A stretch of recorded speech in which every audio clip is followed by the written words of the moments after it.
वाच नाही जाणार गिराईक देवळात गेलं आलंय म्हणल्यावर काय तर ह्याच्या पायात शरीरात तोंडात काय तर फरक पडला असेल अवक्षण केलं आणि बायकोनं विचारलं काय केलं कीर्तनात त्यानं सांगितलं काय कीर्तनात ऐकावं एक साधू उभा राहिला होता कंबर बांधली होती डोक्यावर काय तर ठेवलं होतं दगडावणी आणि ती सांगत होता बगड्याच्या मनातलं त्यानं ऐकलं काय म्हणला की फसफस पिशेन खसखस घेशेन तुझ्या मनातलं सगळं दिशे बायको म्हणली अगो बाय किती भारी सांगितलंय त्यानं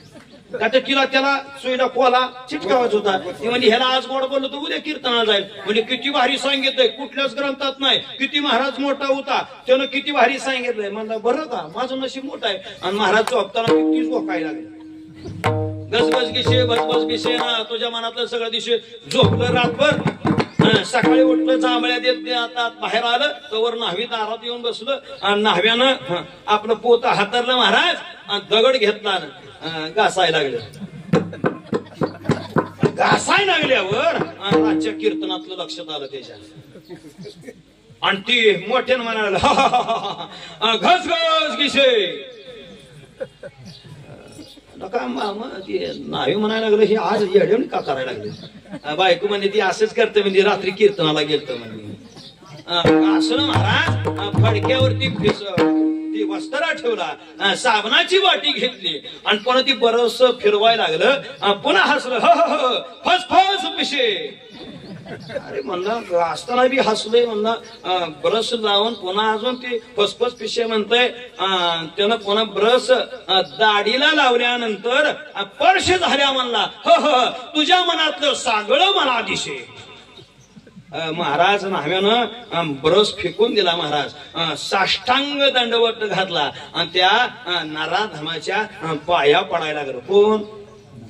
न्हावी महाराज मालक मला माफ करा मला माफ करा माझ्या मनातलं तुम्हाला लक्षात आलंय मला माफ करा मला क्षमा करा मी बैमान झालो मी तुमच्यावरती निष्ठोर असा विचार केला आणि त्याच्या मनात काय सांगितलं होतं राणीनं सांगितलं होतं माझं एका परपुरुषाशी प्रेम आहे परंतु हा जो नवरा आहे राजा त्याचा चिरच्छेद करायचा आहे त्याची हत्या करायची आहे म्हणून त्या न्हाव्याला दुसऱ्या दिवशी दाढी करायला आल्यानंतर काय कर त्या वस्त्र्यानं त्याचं मुंडकं छाट असं त्या राणीनं त्या न्हाव्याला सुपारी दिली महाराज आणि तो न्हावी ती सगळं ऐकलं घसघस घेशे फसफस पिशे मनातलं सगळं सारं दिशे त्या राजानं उचललं त्याला हृदयाला लावलं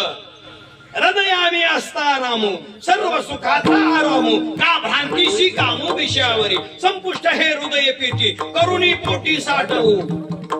आतला आणि त्यातला एक जुळल्यानंतर त्या राजाने सांगितलं का रडत होता माफ केलं म्हणला काय झालं सांग म्हणला राजा मी बैमान नव्हतो पण राणी साहेबांना असं सुपारी दिली होती तुमचा वध करायला सांगितलं होतं मला महाराज सांगायचंय आणि त्या एका व्यक्तीनं एकच चिंतन मनामध्ये घेतलं आणि त्या चिंतनाचा त्याला एवढा फायदा झाला त्यानं सांगितलं आता तुला दुसऱ्याशी काय करायचं ते कर आजपासून मी या सिंहासनाचा तिरस्कार करतो महाराज लुंगी लावली आणि आपण करा सोडवण संसार बंधन तोडावे बर काही विचार केला पण कावा संतांच्या सानिध्यात गेला संतांनी त्याची आठवण करून दिली ते शब्द महाराज कानावरती महाराज शब्द कानावरती आलेले ते महात्म्य आपल्याला कळत नाही आपल्या सुद्धा घरात महात्मा असतो पण तो कळत नाही आई वडील देव आहेत हे तर मान्यच करावं लागत शास्त्राने केलं पुराणाने केलं तुम्हाला आम्हाला करावं लागत परंतु महात्म्य आपल्या घरातला सुद्धा ओळखू आला पाहिजे आणि नाही ओळखू आला तर त्याची किंमत नाही महाराज तो अपराधी असो अनाथ असो कसला कसना आणि ते सुद्धा आपलं देवापाशी आठवण करून देतो कोणी केली त्याचं चिंतन सांगेल कीर्तन समोरपणाने एक वारकरी संप्रदायाचं पताका घेऊन जीवन जगले वर्ष 70, 60, 80 झालं तर एकच करायचे की दिलेले आंबे देवाला नेऊन पोच करायचे काय करायचे दिलेले आंबे देवाला नैवेद्याला पोच करायचे पण एक दिवस असा प्रकार घडला की नैवेद्य दाखवलेले आंबे जसेच्या तसे असायचे पण एक दिवस असा प्रकार घडला की नैवेद्य दाखवलेल्या एका आंब्यानं तोंड फोडलेलं होतं आणि त्यातनं रस बाहेर येत होता आणि ते आंबा देवाच्या पुढं राहिला होता आणि तो आंबा महाराज पाहिला. कुणी? पुजाऱ्यांनी पाहिला आणि त्यांनी सांगितलं जन हा नैवेद्य दाखवला त्यानं तो आंबा गोष्टा केलाय म्हणली. ह्याला शासन काहीतरी द्या, काहीतरी शासन द्या, आणा बोलवून त्याला. त्यांनी सांगितलं जावा रे,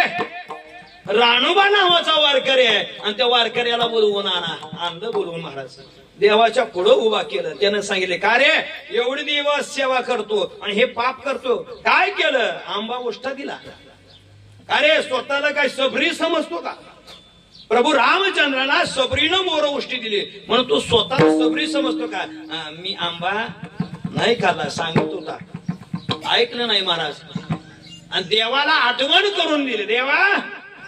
तुला एवढं दिवस सेवा केलेल्याचं फळ द्यायचं होतं ना, मग हे फळ दिलं का मला? देवानं रूप प्रगट केलं आणि महाराज तो आंबा स्वतःनं चाकून बघितला आणि तोच आंबा राणोबाला स्वतःच्या देवानं खाल्लेला उष्ट आंबा राणोबाला दिला. आणि तो राणोबा महाराज तुमच्या माझ्या कुटुंबात असणारा सुद्धा राणोबा ओळखू आला नाही लवकर आणि त्यांच्या पोटी पुत्र संतान जन्माला आलं आणि त्या संताचं नाव आहे चोखा महार. राणोबाचा मुलगा चोखा महार सेवा करायचे, भजन करायचे, दिन रजनी हाची धंदा करायचे आणि त्यांना ही मिळालेली पत्नी सात्विकच होती महाराज. घरात जर सुवासीन जर सात्विक असेल, दिसायला स्वच्छ नाही बरं का, असायला जर स्वच्छ असेल तर तिच्या दारात कोंबड्या सुद्धा फिरताना नाचते महाराज. कोंबड्या सुवासीन जर चांगली